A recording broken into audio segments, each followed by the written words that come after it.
Mahilig mag-isa si Elias.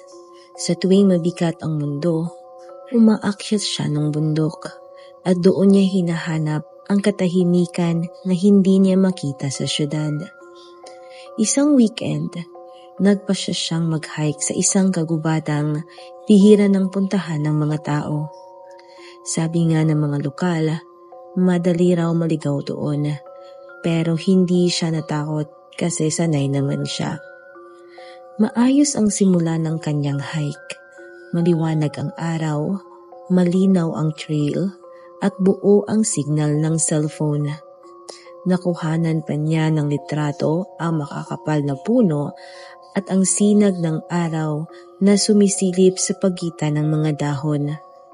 Hanggang sa napansin niya na wala na ang trail. Humakbang siya papalik, pero parang pare-pareho na lang ang paligid.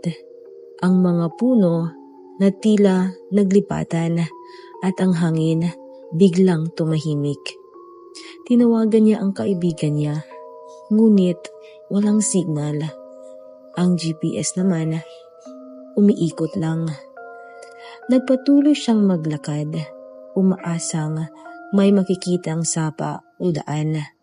Lumipas ang oras, lumamig ang paligid. Dumilim ang langit kahit hindi pa dapit hapon. Doon niya nakita ang isang kubo. Luma na ito at halos lamunin na ng mga baging. Pero napansin niya na may usok na lumalabas sa bubong. May tao. Kaya kumatok siya agad.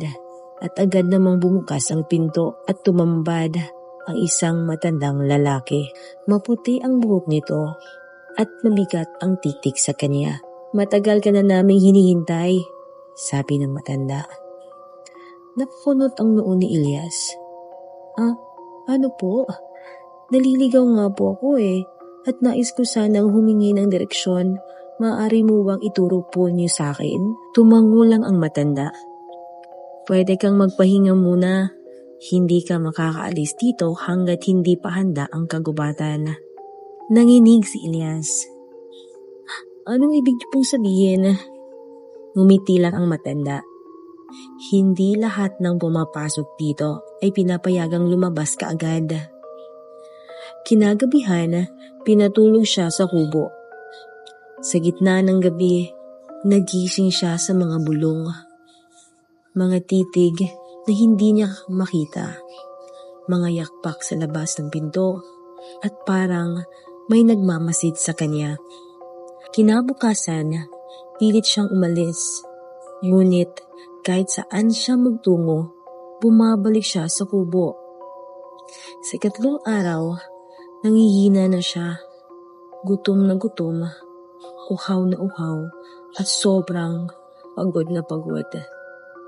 "Papalabasin niyo na po ako," pakiusap niya sa matanda. Tahimik lang ang matanda at tinuro nito ang likod ng kubo at ito isang maliit na clearing. "Doon mo makikita ang sagot," ayon sa matanda. Nang marating ni Elias ang clearing, tumigil ang mundo niya. May nakita siyang mga sapatos, may backpack at may sirang cellphone.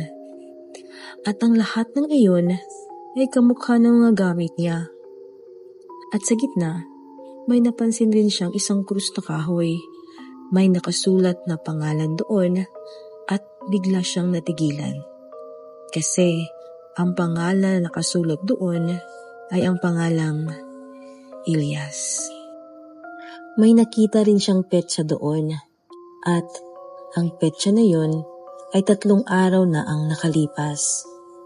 Biglang bumalik ang alaala niya. Ang pagkadulas sa bangin, ang malakas na pagbagsak, at ang katahimikang pagkatapos. Bumalik ang matanda sa likod niya. "Hindi ka naligaw, Elias. Hindi ka lang nakaalis agad," sabi nito. Lumingon si Elias at nanginginig. "Ano pong ibig niyong sabihin?"